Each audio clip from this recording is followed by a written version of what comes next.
જય સ્વામિનારાયણ મિત્રો, કેમ છો? મજામાં? ચલો, હવે લાસ્ટ ટાઈમ આપણે બહુ સરસ મજાનો કોન્સેપ્ટ શીખ્યો તો મેં તમને કોઠો બનાવીને આપ્યો હતો. લગભગ મેં તમને કીધું કે લગભગ 60% ચેપ્ટર કોઠાની અંદર છે. અને પછી આપણે એક ઘનતાનું સૂત્ર શીખ્યા. એ ઘનતા પર આધારિત આપણે એક એક્ઝામ્પલ કરી દો, બરાબર છે?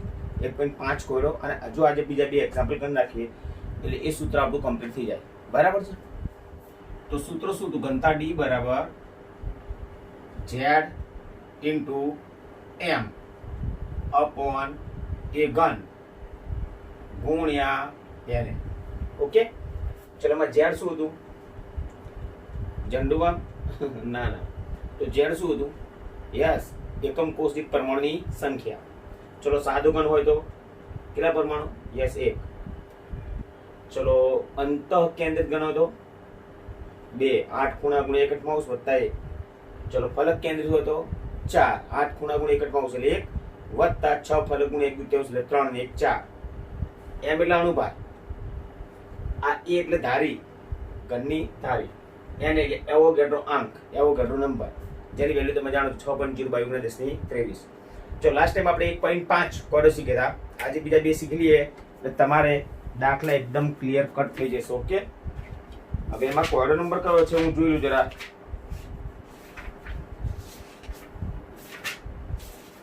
Sorry, yes, code number 1.3. Okay, હવે એમાં શું છે? એક તત્વની રચના અંતઃ કેન્દ્રિત સમગણીય છે. એટલે રચના કેવી છે? અંતઃ કેન્દ્રિત. જે તત્વ છે તત્વ એની રચના અંતઃ કેન્દ્રિત છે. ચલો અંતઃ કેન્દ્રિત હોય તો ઝેડ બરાબર કેટલા? તમને ખ્યાલ આવી ગયો. અંતઃ કેન્દ્રિત ઘન એકમ કોષી પરમાણુ કેટલા? 2, બરાબર ને? આપણે બતાવીએ છે. ચલો અંતઃ કેન્દ્રિત ઘન જે છે એ અંતઃ કેન્દ્રિત ઘનમાં પરમાણુ ક્યાં ક્યાં ગોઠવાય છે? Yes, very good. 8 ખૂણા, 8 ખૂણા અને એક ક્યાં છે? મધ્યમાં છે. એટલે 8 ખૂણા ગુણ્યા 1 અઠમાઉસ ભાગ અને વત્તા 1 મધ્યમાં એટલે 8 8 ગયા 1 વત્તા 1 એટલે કેટલા પરમાણુ? 2. એટલે ઝેડ બરાબર 2 પરમાણુ આવશે. અંતઃ કેન્દ્રિત, ધેટ મીન્સ કઈ રચના કહેવાય ને? BCC, body centred. આખા બોડીના સેન્ટરમાં એક, એટલે body centre cubic close pack રચના. પછી શું આપેલું છે આપણને? કોષની ધાર, ધાર માને એ 288 પિકોમીટર, રાઈટ? પછી શું આપણે? ઘનતા ડી, ઘનતા ડી બરાબર 7.2 ગ્રામ પ્રતિ સેમી ઘન. ઓકે, તો તમારે 208 ગ્રામમાં કેટલા પરમાણુ રહેલા હશે? 208 ગ્રામમાં કેટલા પરમાણુ રહેલા હશે શોધવાનું તમારે. એક્ઝામ્પલ જરા વ્યવસ્થિત સમજવાનું ટ્રાય કરીએ. આપણે આટલું શું છે? ચલો રચના આપણે કઈ આપેલી છે? તો કે બીસીસી.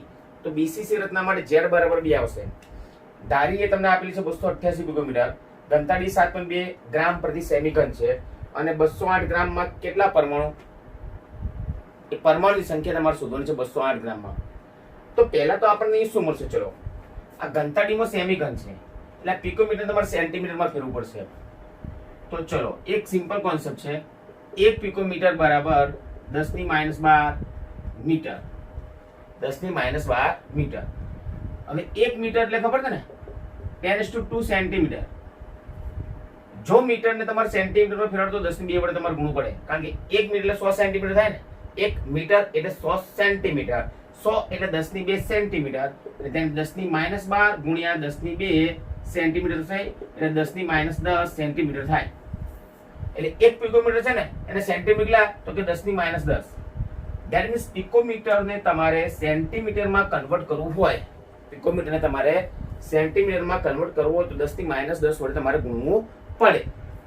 તો અહીંયા શું થશે કે 288 ગુણ્યા 10 ની -10 હવે સેન્ટીમીટર થઈ ગયું. ક્લિયર? ચલો તમને ઝેડ આપેલું છે, પછી એ આપેલું છે, એ ઉપર આમ તમને ખબર છે. તો અહીંયા ઘનતા પર તમને આપેલી અહીંયા અનુભાર મળશે. સાદી ભાષામાં અહીંયા એમ એટલે માસ મળશે, મોલેક્યુલર માસ અથવા તો એટોમિક માસ મળશે. ડેફિનેટ તત્વ છે ને, તત્વ હોય તો તમને પરમાણુ ભાર જ મળશે. એટલે તમને અહીંયા પહેલા એમ મળશે, પરમાણુ ભાર. ચલો પરમાણુ ભાર ની અંદર પરમાણુ ભાર એટલે 1 મોલ કહેવાય. મેં તમને સ્પષ્ટ વાત કરેલી છે કે ચલો સોડિયમનો પરમાણુ ભાર કેટલો? તો કે 23 ગ્રામ. તો પરમાણુ ભાર એટલે 1 મોલ કહેવાય. અને 1 મોલ એટલે કેટલી સંખ્યા? 6.022 ગુણ્યા 1023. તો આપણને જે પરમાણુ ભાર મળશે ને એ પરમાણુ ભારમાં આટલી સંખ્યા હશે. તો પરમાણુ ભારમાં આટલી સંખ્યા તો 208 ગ્રામમાં કેટલી સંખ્યા? એટલે સાદી ભાષામાં મગજમાં ક્લિયર કરો કે મારે શોધવાનું શું? અહીંયા m મળશે તમને. m એટલે પરમાણુ ભાર. પરમાણુ ભાર એટલે મોલ કહેવાય. એક પરમાણુ ભારની અંદર કેટલા પરમાણુ હોય? તો કે 6.022 હોય. સપોઝ પરમાણુ ભાર x ગ્રામ લે, x ગ્રામમાં આટલા, તો 208 ગ્રામમાં કેટલા? એટલે આપણે એમ જ શોધવાનું છે સાદી ભાષા. ચલો સૂત્ર લખેલું છે મેં. એમાં તમે કરતા કોને બનાવશો? m ને. m ને કરતા બનાવો તો a ઘન અને n ક્યાં જશે? ઉપર જશે. એટલે m બરાબર b into a ઘન into na upon z. જો d ઘનતા કેટલી છે? 7.2. 7.2. હા તમારે ખાસ હો, અગ્રામથી સેમી છે. સેમી હશે સેન્ટીમીટર છે. તો તમારે આને પિકોમીટર ને સેમી ફેરવું જ પડે. અને જો પેલી બાજુ સમજાવી દીધું, પિકોમીટર ને સેન્ટીમીટર માં ફેરવા માટે 10 ની -10 વડે ગુણવું પડે. રાઈટ? કમ્પ્લીટ. હવે ચલો a 288 ગુણ્યા 10 ની -10 એનો ઘન. n એટલે આવો નંબર 6.022 ગુણ્યા 10 ની 23. રાઈટ? અને z એટલા? તો કે 2. કમ્પ્લીટ. ચલો 7.2 288 નો ઘન. 288 નો ઘન 10 ની -10 -10 ની 3 એટલે -30 એટલે 10 ની -30 ગુણ્યા 6.022 ગુણ્યા 10 ની 23 ભાગ્યા 2. ચલો હવે કેલ્ક્યુલેટરમાં આપણે શું કરી જો? આ 10 ની -30 અને 10 ની 23 એટલે 10 ની -7 આવે ને? 10 ની -7. રાઈટ? કારણ કે 30 માંથી 23 જાય તો 7, પણ મોટી સંખ્યા માઈનસ છે એટલે -7 થશે. ચલો 7.2 ગુણ્યા 228 ગુણ્યા 228 ગુણ્યા 228 ત્રણ વાર ગુણ્યા 6.022 અને ભાગ્યા 2 કરી. ચલો કેલ્ક્યુલેટરમાં પહેલા આપણે કરી નાખીએ. 7.2 ગુણ્યા 288 ગુણ્યા 288 ગુણ્યા 288 ગુણ્યા 6.022 ઇક્વલ ભાગ્યા 2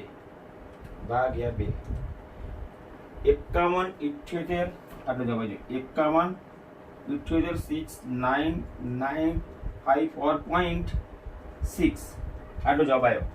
હવે 10 ની -7 છે તો 7 10 ની -7 એટલે 7 અંક છે ને એ આપણી તરફ લાવવા પડશે. 10 ને તો 10 એટલે 1 2 3 4 5 6 અને 7 એટલે 51.78 જવાબ આવ્યો.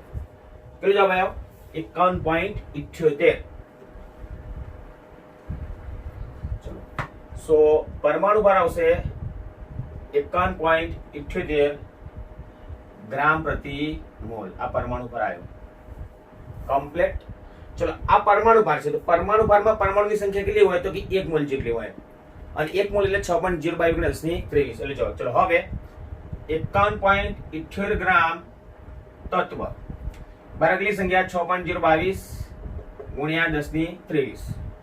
તો 208 ગ્રામમાં કેટલા? 208 ગ્રામ તત્વ બરાબર કેટલા પરમાણુ? રાઈટ? 208 ગ્રામમાં તમને મળી જશે. ચલો 208 ગુણ્યા 6.022 ગુણ્યા 10 ની 23 ને બેટા, અને ભાગ્યા 51.78. ઓકે ચલો ગુણ્યા 10 ની 23 તો કરી નાખું.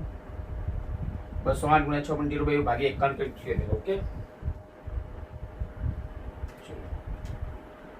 208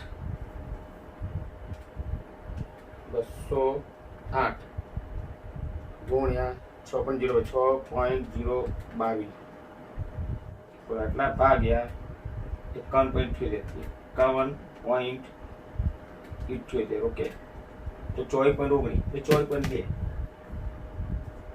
24.2 ગુણ્યા 10 ની 23 પરમાણુ. તો 208 ગ્રામમાં આટલા પરમાણુ હોય. આ તમારો જવાબ. કમ્પ્લીટ. ઓકે સરસ મજાનું એક્ઝામ્પલ છે. તો આજે છે બેટા કોયડો 1.3 છે. 1.5 બને ને. ચલો હવે આપણે 1.4 બરાબર છે. ચલો આમાં કોઈ તકલીફ કરી? સરસ, વેરી ગુડ. ઓકે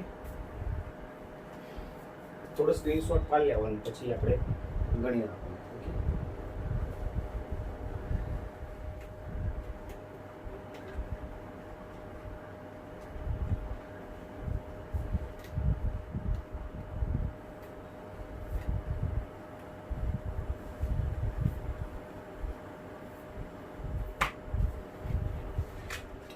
0.4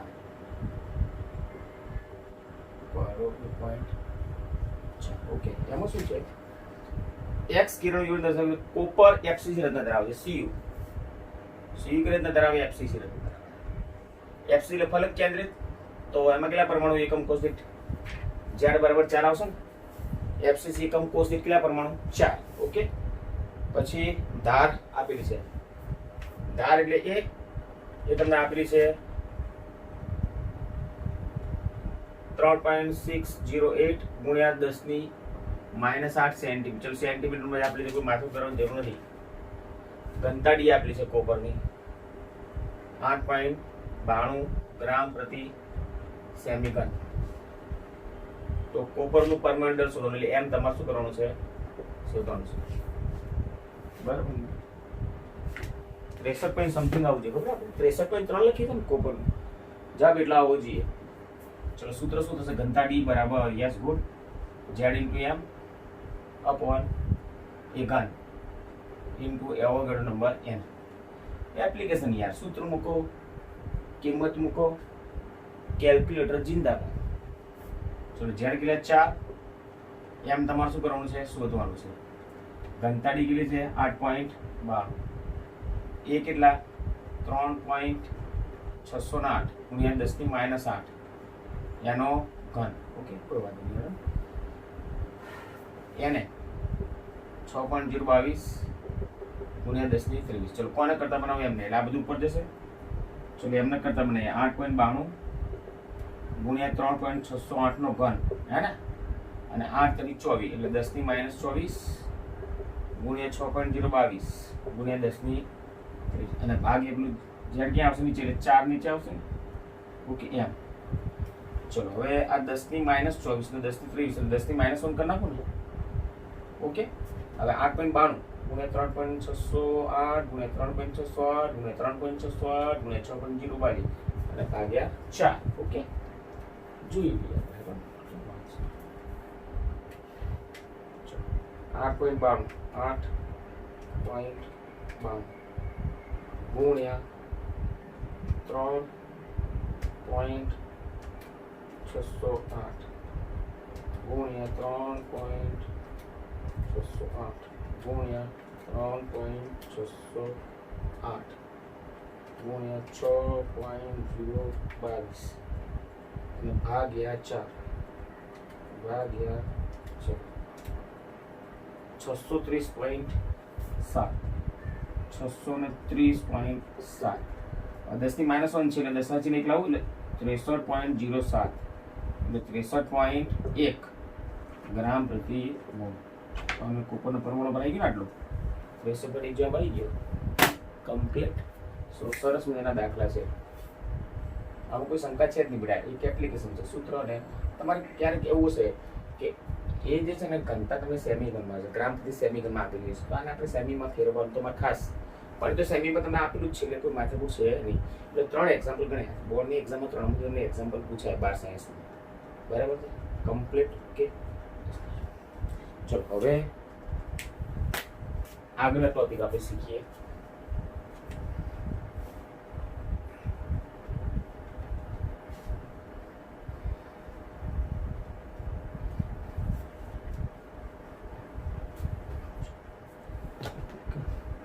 સમૃદ્ધ સંકલિત રચના.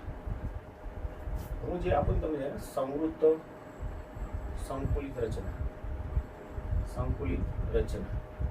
એના પ્રકાર જોઈએ આપણે. તો મુખ્ય 2 પ્રકાર છે. હું જે લખું જરા ધ્યાનથી જોજો. આ ચાર્ટ જોજો. એક પરિમાણ સમૃદ્ધ સંકલિત રચના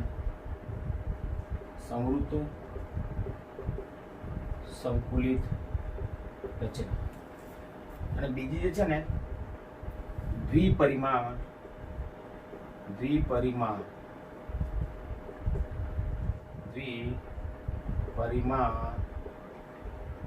સમૃદ્ધ સંકુલિત રચના. દ્વિપરિમાણમાં પાછી 2 પ્રકાર છે. દ્વિપરિમાણ ચોરસ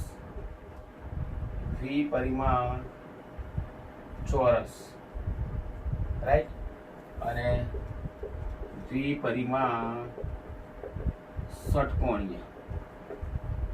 આ દ્વિપરિમાણ ચોરસ અને દ્વિપરિમાણ ષટકોણીય એ બંનેનું આપણે રૂપાંતર કરવાનું છે ત્રિપરિમાણ. ચલો આનું પછી રૂપાંતર શેમાં કરવાનું? ત્રિપરિમાણ ચોરસ.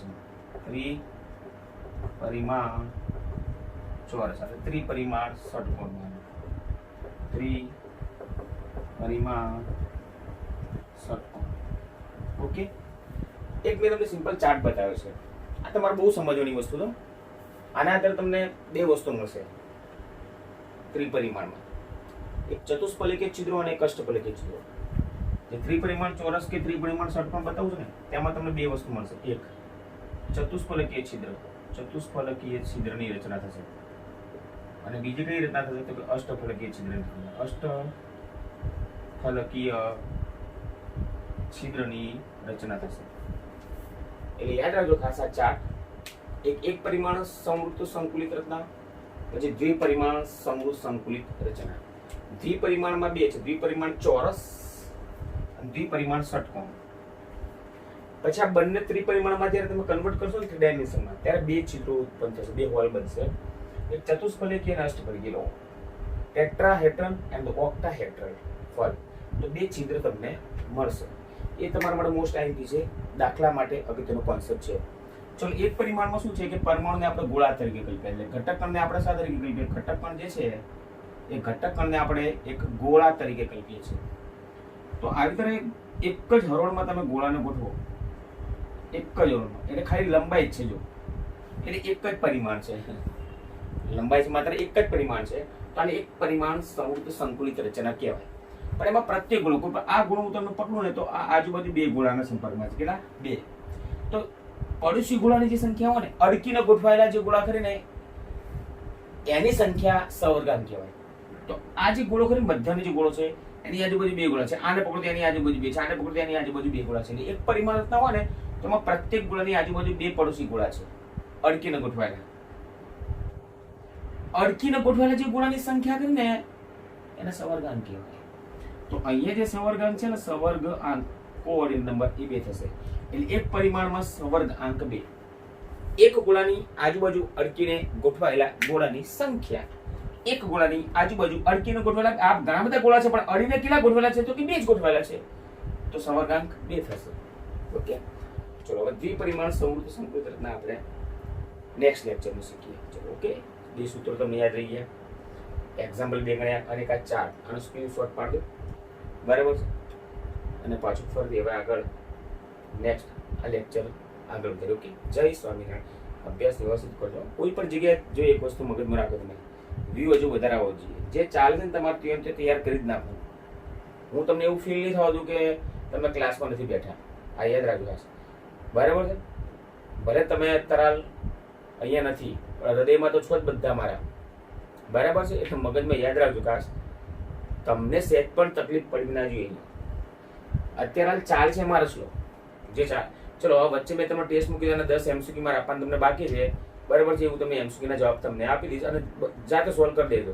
અને ઓનેસ્ટલી તમારે ટેસ્ટ લખી કાઢવાની જાતે જ, બરાબર છે. ઓકે, કઈ પણ જગ્યાએ if you don't task you don't get. કોઈ પણ જગ્યાએ તમને તકલીફ પડે તો તરત જ મને કોલ કરો, મારે પર્સનલ નંબર પર. ઓકે, તમને સંતોષકારક જવાબ મળશે.